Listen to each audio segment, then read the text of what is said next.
చెట్లకి కూడా ప్రాణం ఉంటుందని మనందరికీ తెలుసు.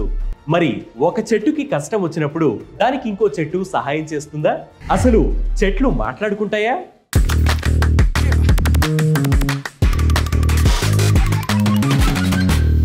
ప్రతి జీవి ఏదో ఒక అవసరం కోసం మరో జీవితో పోటీ పడుతుందని, అందులో గెలిచిన జీవికి మాత్రమే బ్రతికే అవకాశాలు ఎక్కువ ఉంటాయని Darwin survival of the fittest అనే సిద్ధాంతంలో చెప్పాడు. అయితే చెట్ల మీద చేసిన కొన్ని పరిశోధనలు ఇందుకు పూర్తిగా భిన్నమైన ఫలితాలను ఇచ్చాయి. చెట్ల మధ్య మంచి సంబంధాలు ఉన్నాయని పరిశోధనలు చెబుతున్నాయి. చెట్లు కష్టాల్లో ఉన్నప్పుడు సహకరించుకుంటాయి, వనరులను పంచుకుంటాయి. ప్రమాదం గురించి ఒక చెట్టు ఇంకో చెట్టుని హెచ్చరిస్తుంది. ఇలా చెట్లు ఒకే కుటుంబంలా ఒకదానికొకటి సహాయపడతాయి. చెట్లు ఒకదానితో ఒకటి సంభాషించడానికి అనేక మార్గాలు ఉన్నాయి.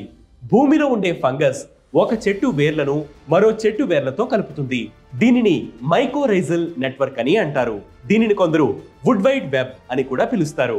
ఈ భూగర్భ నెట్వర్క్ల ద్వారా చెట్లు నీరు మరియు పోషకాలను పంచుకుంటాయి. కరువు, వ్యాధులు, కీటకాల దాడులు వంటి పర్యావరణ సవాళ్ల గురించి ఇతర చెట్లతో కమ్యూనికేట్ చేస్తాయి.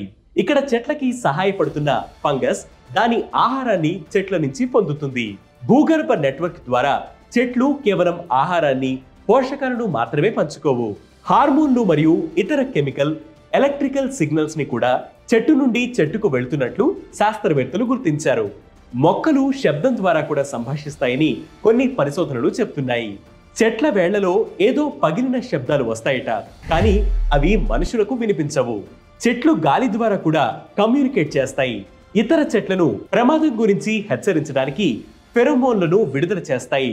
సబ్ సహారా ఆఫ్రికాలో ఓ చెట్టు దాని ఆకులను జిరాఫీ నమిలినప్పుడు ఫెరోమోన్ల ద్వారా ఒక రకమైన వాసనని విడుదల చేస్తాయి. సమీపంలో ఉన్న చెట్లు ఆ సంకేతాన్ని తీసుకున్నప్పుడు అవి వాటి ఆకులలో టానిన్ల స్థాయిని పెంచుకుంటాయి. ఈ టానిన్ల వల్ల ఆ ఆకులు రుచి మారిపోతుంది, కాబట్టి జిరాఫీలు వాటిని తినవు. ఈ విధంగా ఒక చెట్టు ఇంకో చెట్టుని ప్రమాదం నుంచి కాపాడతాయి. ఇది చెట్టు ఎక్కువ కాలం జీవించడానికి, వాటి పునరుత్పత్తికి సహాయపడుతుంది. ఇలాంటి ఇంట్రెస్టింగ్ ఫ్యాక్ట్స్ కోసం ప్రతిరోజు వేటి న్యూస్ యాప్ ని ఫాలో అవ్వండి. దాంతోపాటు వేటి న్యూస్ తెలుగు యూట్యూబ్ ఛానల్ ని సబ్స్క్రైబ్ చేయండి.